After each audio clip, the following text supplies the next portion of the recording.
সমুদ্রের তলদেশে তিমি মাছ আছে না নাই? তিমি মাছের আস্ত খাবার পৃথিবীর কোনো মানুষ জোগাড় করে দিতে পারবে না। 3 বেলা খাবার তিমি মাছ যা খায় কোনো মানুষ সেটা জোগাড় দেওয়া সম্ভব নয়। সুন্দরবনের ভিতরের বাঘ, রয়্যাল বেঙ্গল টাইগার কি খায় আমার আপনার কোনো চিন্তা করার কোনো প্রয়োজন হয় না।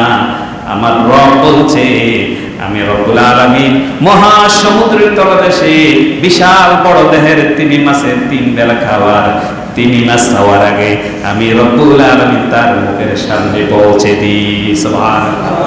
আমার নাম হচ্ছে রব। ওটার নাম কি? রব। রব হচ্ছে যিনি সন্তান দান করেন।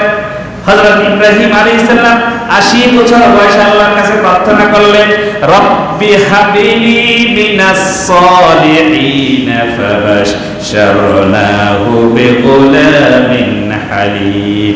ইব্রাহিম আলাইহিস সালাম 80 বছর বয়সে আল্লাহকে বলছে, আল্লাহ আমার একটা নেককার সন্তান দাও। আল্লাহ দিলেন, একটা ধৈর্যশীল সন্তান দিলেন। 80 বছর বয়সে আল্লাহ যদি চান কাউকে সন্তান দিবেন, এটা আল্লাহ পারেন কি পারেন না? পেরেছেন। ইব্রাহিম আলাইহিস সালামকে দিয়েছেন। ওই সন্তানের নাম কি ছিল? ইসমাঈল। রব হচ্ছে যিনি যে কোনো সময় সন্তান দান করতে পারেন, তাকে রব বলেন। রব হচ্ছে তিনি যার কাছে আমরা আমাদের বাবা মার জন্য প্রার্থনা করি, রব্বিরহামহুমা কামা রব্বায়ানি সগীরা। আমরা বাবা মার জন্য দোয়া করি না, রবের কাছে। ফেরাউন মুসা আলাইহিস সালামকে বললেন, ক্বালা ফিরআউনু ওয়া মা রাব্বুল আলামিন। ফেরাউন মুসাকে বলল, রব্বুল আলামিন কে? তুমি যে রবের কথা বলো, রব কি? আবার রব তো হচ্ছে আমি। ফেরাউন নিজেকে খোদা বলতো। সে বলছে, আনা রাব্বুকুমুল আলা, আমি তো বড় খোদা, আবার তুমি কোন রবের কথা বলছো? সে কে? সে দাপট নিয়ে বলছে। মুসা আলাইহিস সালাম বলেন, রব্বুস সামাওয়াতি ওয়াল আরদি ওয়া মা বাইনাহুমা ইন কুনতুম মুকিনিন। মুসা আলাইহিস সালাম বললেন, আকাশ মণ্ডলে জমিনের মধ্যে যা কিছু আছে সব কিছুর মালিক যিনি, রব হচ্ছেন তিনি। সুবহানাল্লাহ বলেন। হুয়াল আউয়াল ওয়াল আখির, তিনি প্রথম তিনি শেষ। ওয়াজ যাহির ওয়াল বাতিন, তিনি প্রকাশ্য তিনি গোপন। তিনার নাম কি? রব।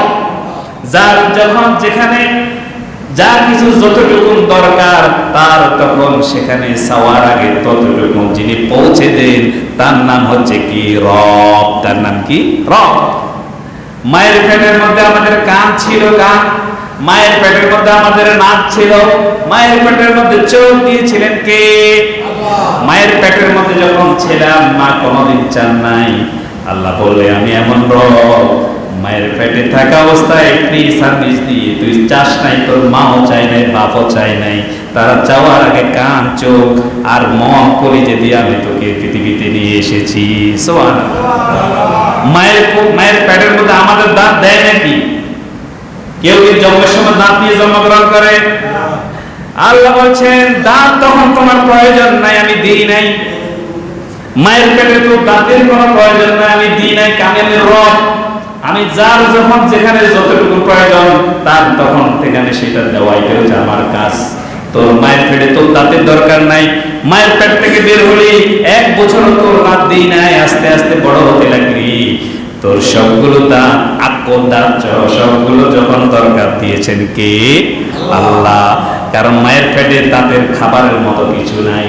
মায়ের নাভির সাথে কানেকশন দিয়ে আল্লাহ মা যা খাবে সেখান থেকে এক অংশ খাবার সেই সন্তানকে আল্লাহ খাইয়ে দিতেন। সুবহানাল্লাহ। কিন্তু সন্তান যখন দুনিয়াতে আসবে, 2-2.5 বছর বয়স হয়ে যাবে, আল্লাহ বলেন তখন তার তো খাবারের দরকার আছে। আল্লাহ তখন দাঁতগুলো একটা একটা করে উঠতে শুরু করে দিলেন। সুবহানাল্লাহ। কখন যে 32টা দাঁত আমাদের উঠছে আমরা টেরও পাইনি। অনেকের 32টা এখনো ওঠে নাই, অনেকের এখনো কম, আবার অনেকের উঠে গেছে। যারা এখন পরিণয় বয়স তাদের সব দাঁত উঠে গেছে। দাঁতের অনেক মূল্যবান একটা জিনিস এই দাঁত।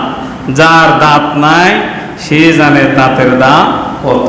দাঁতে ব্যথা হলে আর ভালো লাগেনি। দাঁতের ব্যথা হলে কানের ব্যথা শুরু হয়ে যায়। এটা একটার সাথে একটা কানেকশন। চোখ, দাঁত, কান, মুখ, এটা খুবই গুরুত্বপূর্ণ একটা অংশ।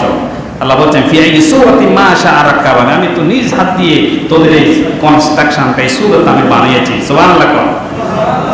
কবরের মধ্যে সর্বপ্রথম যে প্রশ্ন করা হবে, মার রব্বুকা, তোমার রব কে?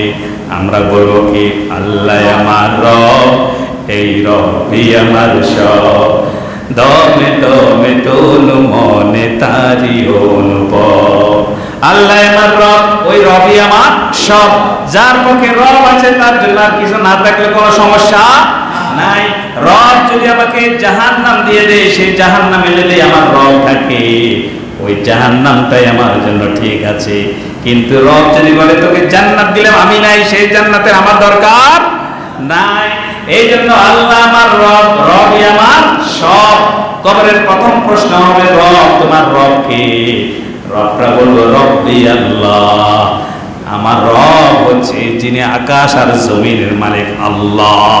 জোরে বলেন আল্লাহু আকবার।